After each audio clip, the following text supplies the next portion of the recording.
Airports are the 21st century crossroads. More than 8 million people travel by air every day, over 3 billion every year. We live in a time when air travel is available to almost everyone on the planet. Travel on this scale happened because of one thing: the jet airplane. Jets take off every second of every day. Some have 2 engines, some have 4. They come from Boeing, Airbus, Embraer, Bombardier, and others. But large or small, no matter the airline, almost all share a shape. The wings swept back from the fuselage, with the jet engines suspended beneath. It is a design so perfect that it has barely changed in over 60 years for all of the jet age. How this modern jetliner came to be is the story of 3 Boeing jets and secrets discovered in a German forest at the close of World War II.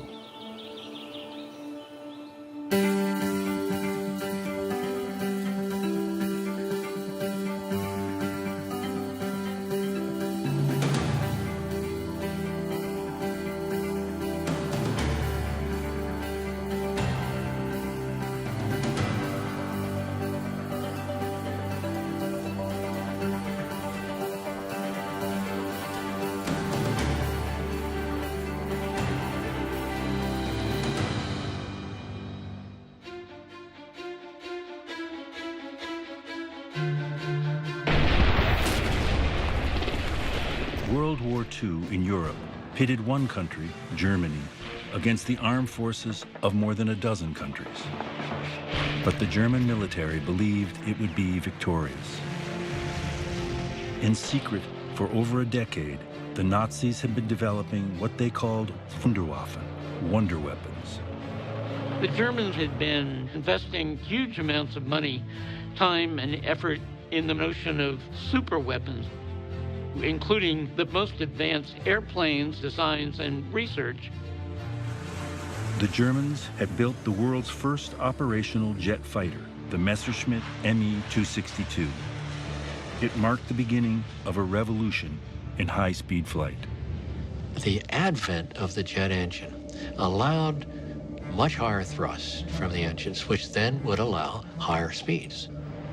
The Me-262 was the fastest plane in the sky, but the German Air Force, the Luftwaffe, had been working on even more advanced designs. At the tail end of the war, the Allies began to report, particularly from Germany, sightings of these strangely shaped German aircraft with swept wings.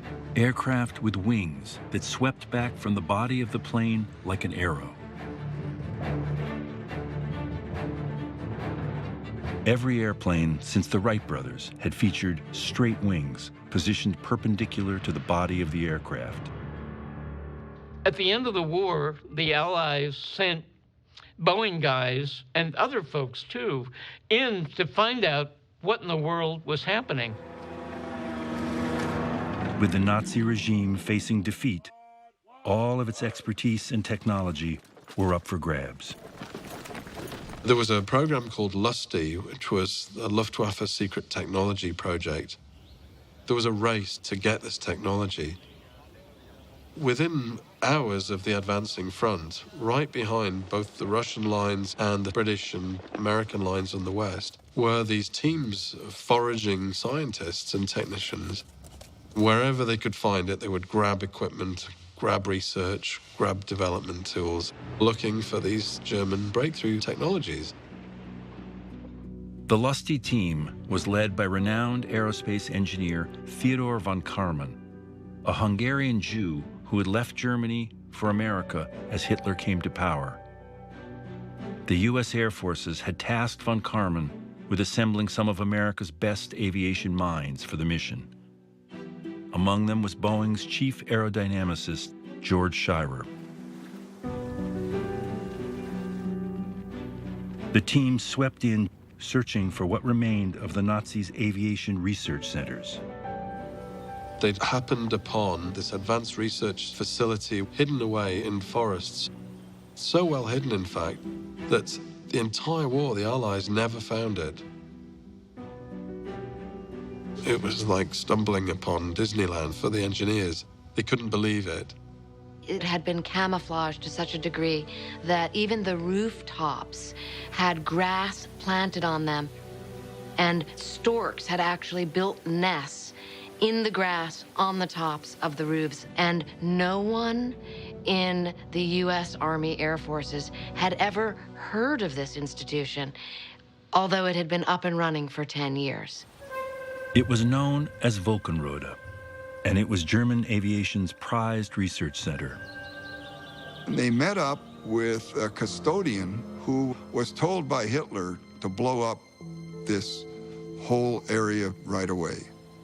And he had worked with the people developing it, and he just thought it was too nice, so he didn't blow it up. He took these guys down into the vault where all the data was incredible troves of information about flight that no one in America had been able to achieve.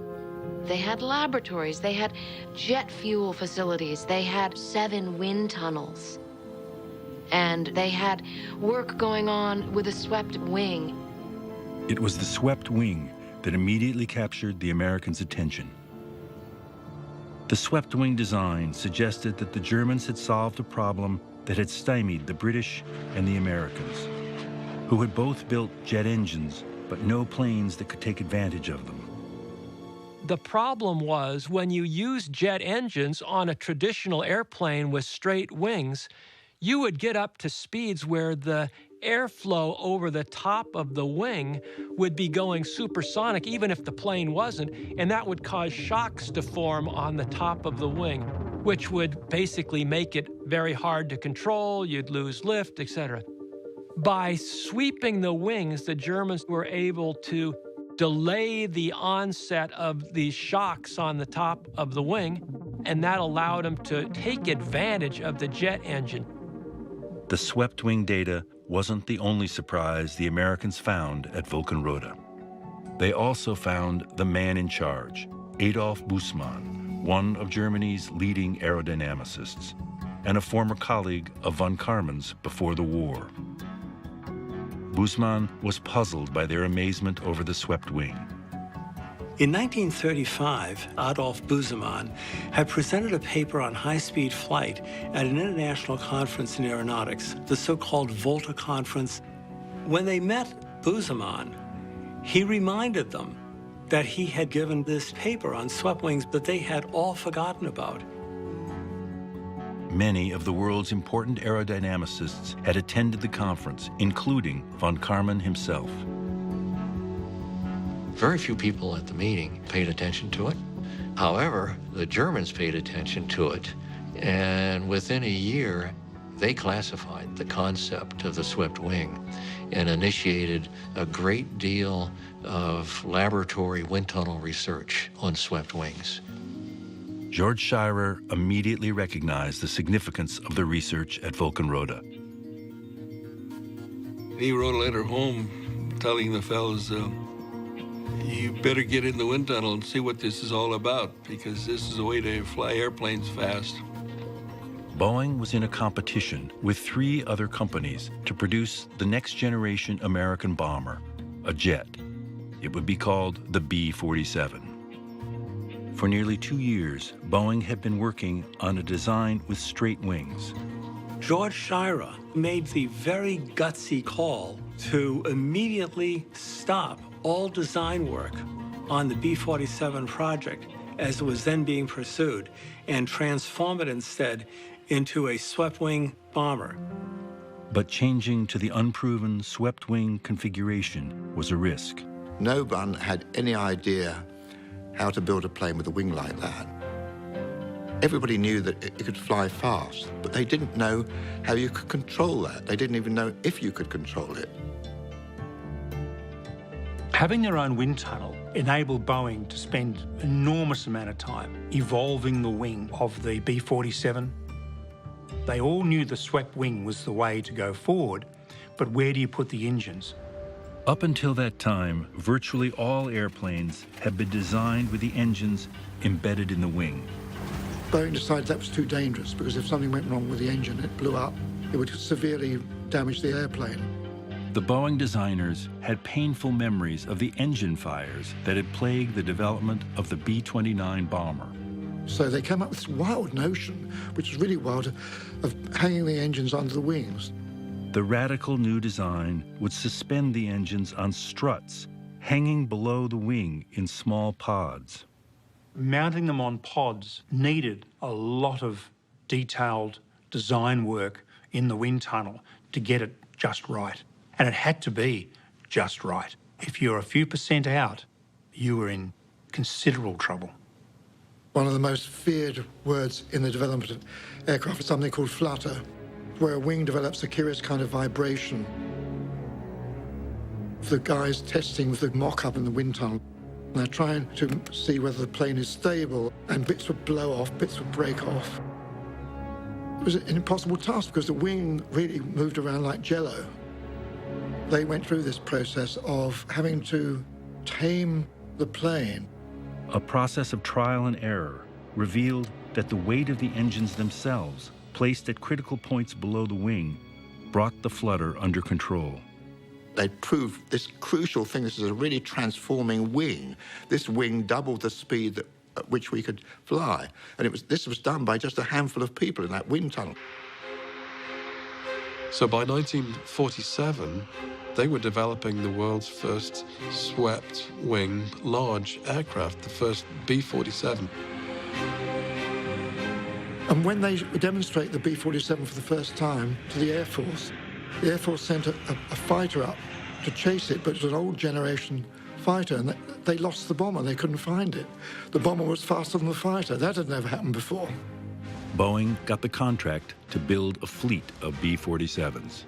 But the B-47 was a military plane, not a passenger jet. The idea of a jet aircraft carrying passengers higher, faster, and farther, and in ever greater comfort, required a leap of imagination as well as technology. Bill Allen, who became Boeing's president at the end of World War II, did not fit the description of a visionary. On the surface, he looks like a very ordinary, unremarkable accountant lawyer, a boring kind of person. But every company that's going to be successful needs a man like Bill Allen. Bill Allen had spent years serving as Boeing's corporate lawyer. He became the president of Boeing just as the government was canceling $1.5 billion in contracts with the company. The B-47 bomber was an exception. It was a plane that was taking the Air Force into the jet age. Bill Allen wanted it to do even more. Allen had been listening to George Schuyler and his team sing the praises of the swept-wing B-47. The jet was quieter, smoother, and much faster than any prop plane.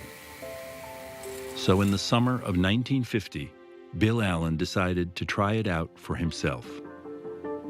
He climbed up into the belly of the beast and sat behind the pilot.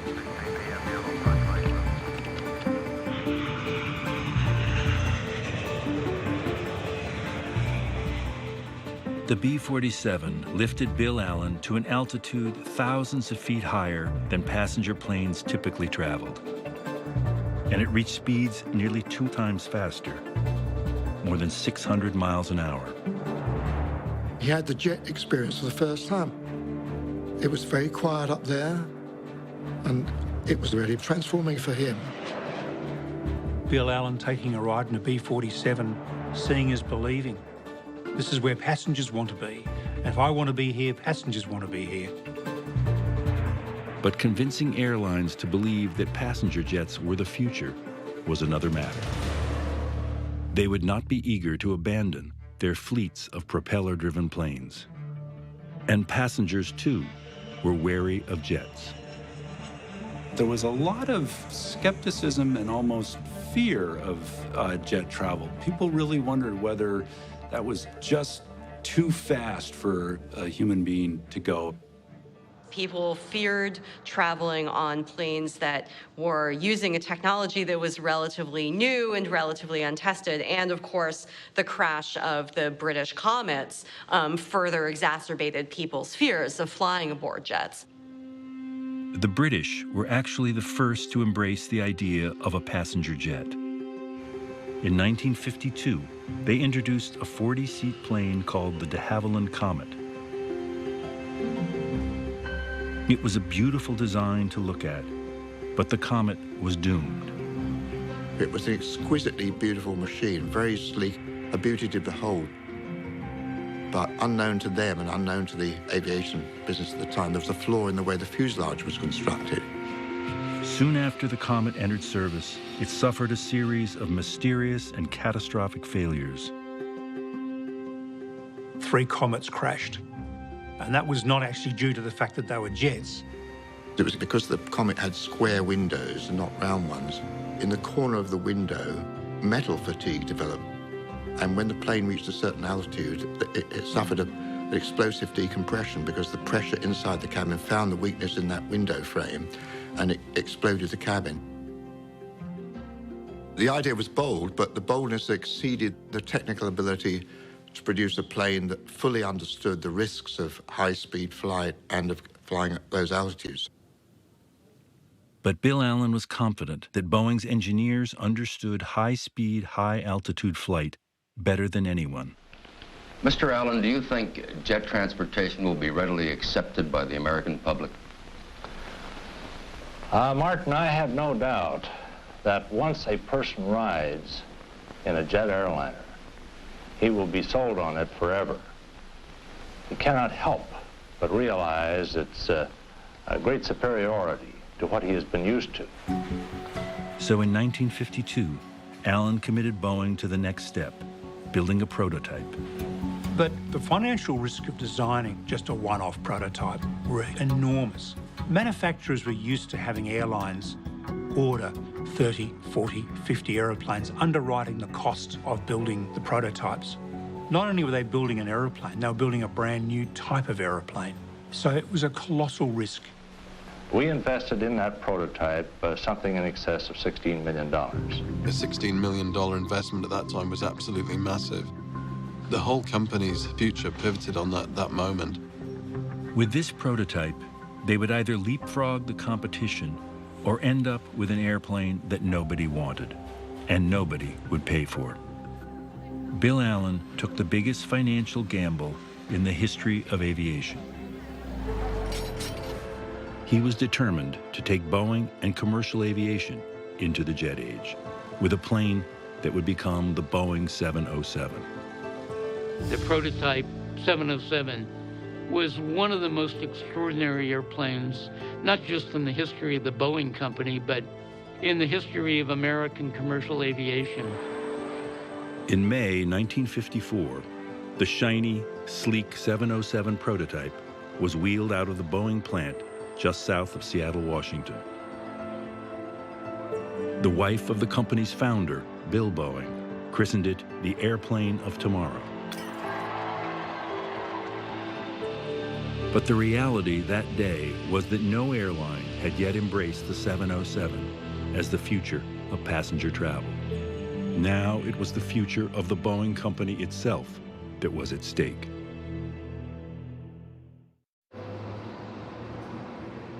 One year after its rollout, the 707 looked like a loser.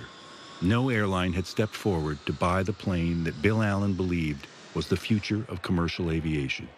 So in the summer of 1955, Allen enlisted Boeing's chief test pilot, Tex Johnston, to help him sell the plane. Tex Johnston was a kind of larger-than-life, swashbuckling figure, a guy who liked to fly around in his cowboy boots and his Stetson, and he was the only person under Boeing's $18 million insurance contract who was authorized to fly that airplane. With executives of the major airlines gathered in Seattle for industry meetings, Allen seized an opportunity and invited them to attend a popular boat race on Lake Washington. Bill Allen was actually on a boat on Lake Washington entertaining some clients. And Johnson was supposed to take off, fly over the races, turn around and fly back to show the airplane off to the potential customers down at the race. He hadn't given Tex Johnson any instructions about what he's to do. It was enough for him to do a flyby over the crowd because it was a sensational enough thing to see. It was a completely new machine, very sexy, made a roar. But Tex Johnson has an idea of his own. There were probably 350, 400,000 people gathered, in or around the lake. The airplane all of a sudden started to turn, and it almost looked like the plane might be out of control. He's over this crowd and he decides to do a barrel roll. Okay, we're looking good. And Alan's heart literally stops. He calls for pills from a guy alongside him. He thinks, what on earth does Tex think he's doing? Tex went out and he turned around and damned if he didn't come back and roll it again over the course. And I think that was when it was generally conceded that Bill Allen about had a fit. If this thing goes out of control and crashes, it could kill thousands of people. But even if it crashed elsewhere and didn't kill a single soul, it was still going to kill the company. And legend has it that William Allen essentially said, what do you think you're doing? Our company depends on an airplane that you just rolled. Johnson looked at him and said, well, you wanted me to sell airplanes. The demonstration was spectacular, but airline executives still felt the leap to jets was too risky. Everyone except for Pan Am's Juan Trippe. The legendary founder of Pan American World Airways started his airline with a mail route between Florida and Cuba in 1927. A decade later, his flying boats, called Pan Am Clippers, were island hopping their way across the Pacific. He expanded Pan American into the first worldwide airline. Trippe was the man who saw the world airline map first and what you had to do to fulfill the promise of aviation. He was a titan of the airline business. He bestrode the business as a visionary and also as an egomaniac. The success of Pan Am was based upon Juan Trippe, the gambler. He made the most colossal gambles anybody has ever made, and he made them over and over again. Trippe placed an order for 20 707s, but he insisted that nobody know about it. In true Trippe fashion, he wanted to enter the jet age with the greatest possible fanfare. In October 1955, there was an international aviation conference in New York. All the major airline leaders were in attendance. And afterwards, they all came to Trippe's house. And he lets it slip that tomorrow in the paper you'll read that I've entered the jet age. They were frantic. They didn't know what to do. Every airline in the room rushed out to order the new planes. It upset the aviation world terrifically.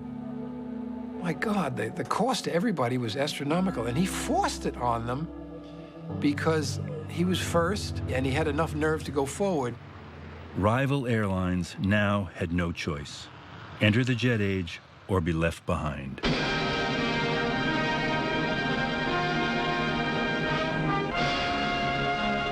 Welcome aboard the spacious cabin, attractively decorated, air-conditioned, but travel. We would have a caviar and champagne service, and we'd have roast beef and lobster thermidor and 2 or 3 entrees to choose from.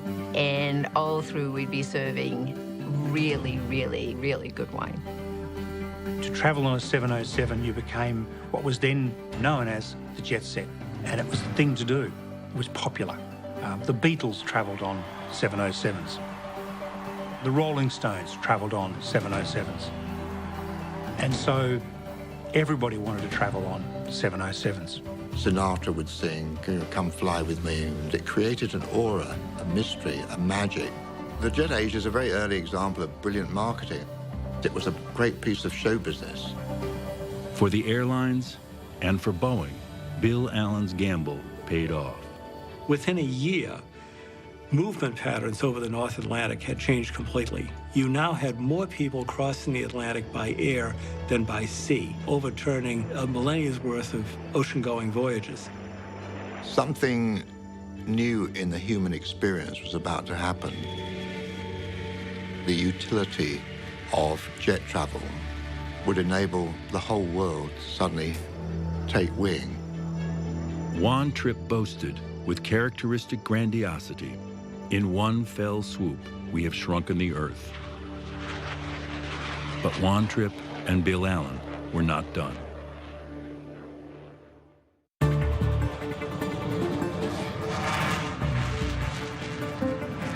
Higher, faster, farther. Those three words have always been what drove the progress of aviation. In 1947, Chuck Yeager broke the sound barrier in the Bell X-1. And by the 1960s, military planes were routinely traveling at supersonic speeds. But a supersonic transport, an SST, that could carry passengers across oceans and continents in only a few hours, nothing like that was yet in the skies. In the early 60s, the British and the French took an early initiative, and they went ahead and contracted to build the Concorde. The Concorde would be the first supersonic passenger jet. The Kennedy administration debated, should the U.S. develop its own SST, one larger and faster and one that would trump the Concorde. But President Kennedy had already committed the country to the most ambitious, expensive, and technologically challenging project in history, the mission to send men to the moon. He was slow to commit to the SST. But Pan American's Juan Trippe was convinced it was time for commercial jets to take the next step into the future. Trippe was truly a visionary. He viewed supersonic flight just as he had viewed all the previous frontiers. It was the last frontier before space flight. So Trippe set out to manipulate the President of the United States. Juan Trippe is a very conspiratorial control freak, not a nice person, and one of his geniuses was realizing how he can manipulate everyone into giving Pan Am what Pan Am wants. Trippe went to the competition. He made a deal to buy 6 supersonic Concordes from the French and the British for tens of millions of dollars. He then strategically leaked the news to the American press. President Kennedy was not pleased. You can tell him I'm going to spend the next time I'm here really giving a screwing to Pan American, because that sticks it right to us. This is the president on the phone with the administrator of the Federal Aviation Administration. Well, now, will you give him this message from me and make it very clear that I think he ought to retract that, and he ought to wait now and see what the United States is going to do. We'll give him all the trouble he wants, because there isn't going to be anything that's going to make me more excited than doing that. As often happened, Juan Trippe got his way. I'm announcing today that the United States will commit itself to an important new program in civilian aviation. The very next day, Kennedy announced his support of a plan to build an American supersonic transport. And in supersonic flight, challenging new frontier. Trippe at his best. I keep saying he was not a lovable man, but my God, he was good. Boeing, Lockheed, and North American competed to get the government contract to build the SST. Boeing won with a revolutionary design, the most amazing aeroplane. The full-scale mock-up on display in Seattle became a destination for people in the aviation business. Swing wing, 4 huge engines, 300 passengers, 2.5 times the speed of sound. It was a plane that broke with the design of all previous commercial jets. But even its most ardent supporters conceded that a plane that pushed the absolute limits of technology was likely to take a decade or more to enter service. And Juan Trippe was impatient. He didn't want to wait years for his first SST. In the meantime, he wanted what he called a stopgap airplane. If he couldn't have the fastest plane in the sky, he wanted to have the biggest.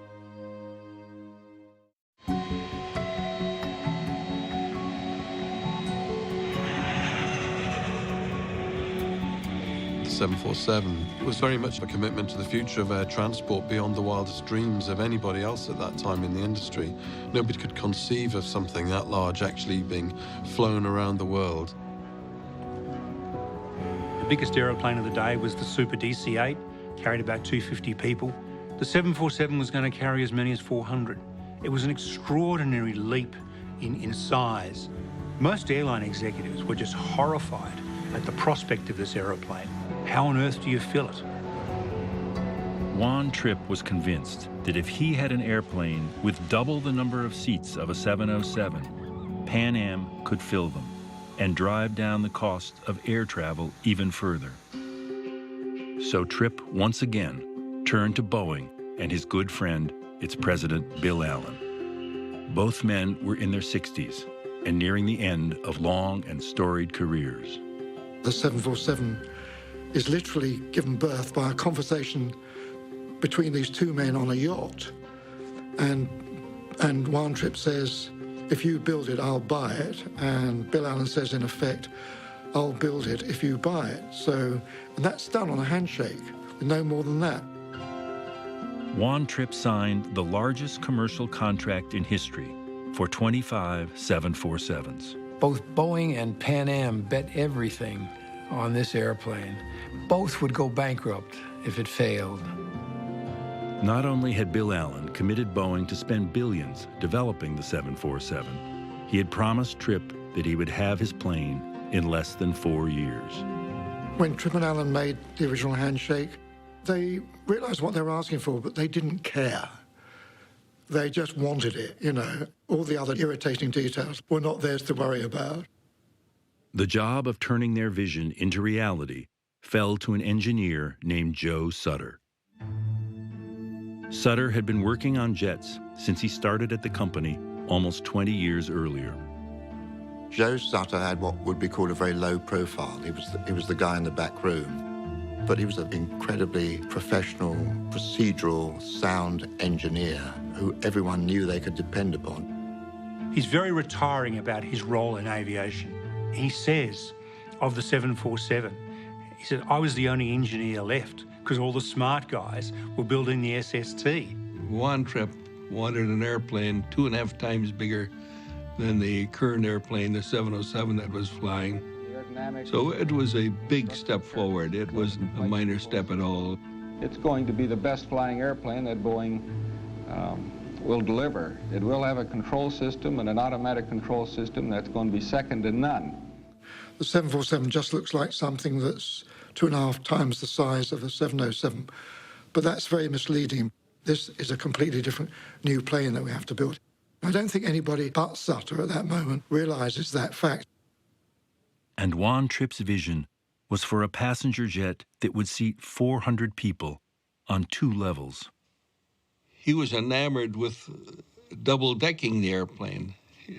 He wanted to look like a big ocean liner. But our study said that we had a better idea. The solution was to build an airplane that was much wider, that would seat all 400 passengers on 1 deck. It would be the first plane to have 2 aisles instead of 1. Without there being a shout of eureka, they realized this has solved the problem. This is the way you handle the volume. There's then the political problem. Who tells Juan Trippe that he's not going to get a double-decker? My own management decided I was going to be too much of a hard sell, so Milt Heinemann, who worked for me, we appointed him to present the case to Pan Am. Then he takes the plane to New York, goes to the Pan Am building, into the conference room where he's going to meet Trippe and all the yes men surrounding Trippe. And he measures the width of the room, and it's 20 feet, almost exactly. So he's able to use this wonderful phrase when he says to Trippe, you are sitting inside a 747 in this room. Trippe gave up the idea of a double-decker. But he was convinced that once Boeing's supersonic transport was delivered, the 747 would be relegated to hauling cargo. So we had to design the airplane to be a good freighter as well as a good passenger airplane. It was the only airplane ever that was designed to that double requirement. But how do you load that freight? One way is to load it through the nose, so we put a nose door on the airplane. That, of course, was where the cockpit should be. So that's why we put the cockpit above. And that's why it has a hump. It's because we're designing a freight version of the airplane. The 747 would be the largest and most complex passenger aircraft ever built. In size and ambition, it now rivaled even the SST. But the U.S. taxpayer was underwriting the development of the SST. The 747 was being developed with Boeing's own money, and it was running out.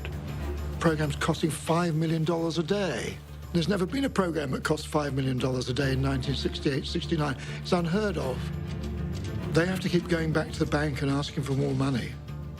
It's literally a race against time to keep the company solvent and deliver the plane.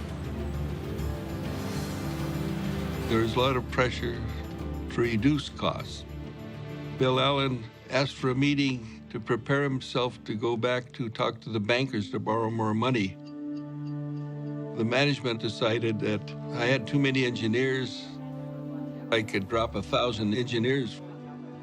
That would have been a disaster. I couldn't get rid of 1,000 engineers. I needed 800 more. There are times when you have to step up and try and hit the ball no matter what the pitch looks like. I had to make a decision. Do I tell the truth or do I cover it up? I told the truth, figuring this was my last day at Boeing. It was not Joe Sutter's last day at Boeing, and he kept his engineers. But their deadline remained the same, to get a 747 airborne in less than 4 years. On February 9th, 1969, the 747, the world's first wide-body commercial aircraft, was on the runway and cleared to fly for the first time.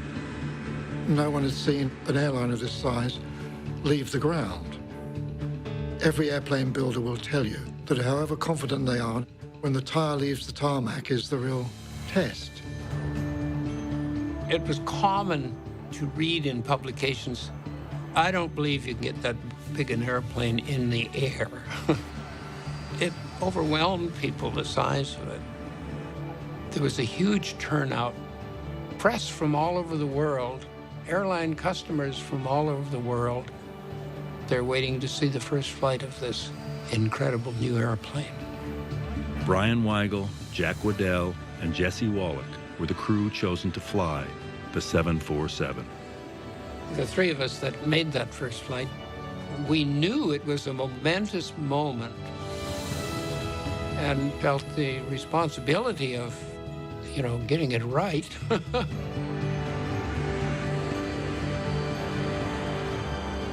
was a great deal of expectation, and it was a typical Seattle morning, a little bit misty, a little bit damp. The plane rolls down the runway. It lifts off, and it's impeccable.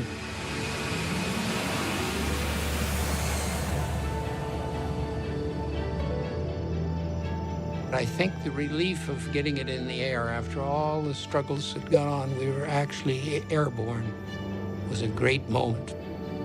The three of us at that moment felt a great wave of exultation. It's a very easily flyable airplane, though, and it doesn't want to touch roll. Everything looks very normal on the right side, Jack. Beautiful. When you spend 3 years working like a dog to get something done and you see it's successful, you get a sense of accomplishment and pride. I felt the gang of guys that worked for me had really done a hell of a good job, so I felt pretty good. Jack was doing the landing, and I think we all had the same thought. Let's not screw up.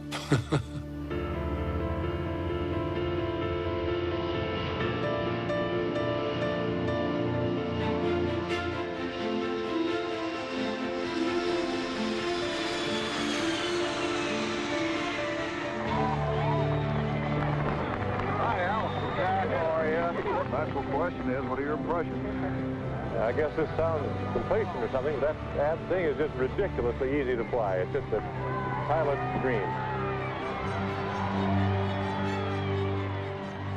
The 747 embodied everything aviation had become. The science, the engineering, the relentless pace of innovation were all there in Joe Sutter's huge machine. The plane that was supposed to revolutionize the design of the passenger jet, the SST, was never built.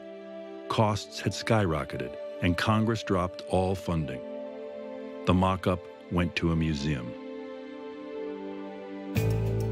Almost half a century since its first flight, the 747 is still in production and in service around the world, the most recognizable aircraft in the sky. It remains a symbol of the jet age and the promise of universal travel. It just changed the paradigm for not only business, but also human-to-human contact. And it all really began with the decision to develop a jet-powered airliner with a swept wing.